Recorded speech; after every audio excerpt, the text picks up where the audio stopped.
ધર્મેન્દ્રસિંહ વાઘેલા બાપુએ અમને 20 લાખ રૂપિયાનો ચેક આપ્યો અને છોકરા માટે ભણવા માટે રિફાંડીમાં એડમિશન મળશે અને અમારા બાબા બહુને કેન્ટીનમાં નોકરી માટે વાત કરી અને બીજા 5 લાખ રૂપિયા લેવાના છે એ પછી 10 થી 15 20 દિવસની અંદર અમને આપશે એ બાકી છે. હજુ 20 લાખનો ચેક અત્યારે અમને આપ્યો છે. ધર્મેન્દ્રસિંહ બાપુએ અકાઉન્ટ આવ્યો છે. બાપુ જ્યાંની જ્યાંની આ ઘટના બની હતી ત્યાંથી ધર્મેન્દ્રસિંહ વાઘેલા બાપુ જે ધારાસભ્ય છે એ તમારી સાથે જ હતા? હા, સાથે જ હતા. અને જે અત્યારે જે તમને જે 20 લાખનો ચેક આપ્યો છે, બેનને જે રીતની નોકરી આપવાની વાત કરી છે અને શિક્ષણ આપવાની જે વાત કરી છે તેની મેં તમારી સાથે પૂરો સાથ ને સહકાર ધર્મેન્દ્રસિંહ વાઘેલા બાપુએ આપ્યો હતો. એ બાબતે તમે શું કહેવા માંગો છો?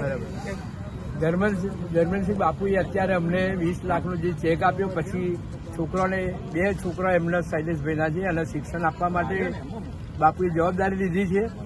અને બીજું કે અમારા બાબાને ઘેરથી અને નોકરીની જવાબદારી લીધી છે, નોકરી અપાવશે, પેન્શન અપાવ.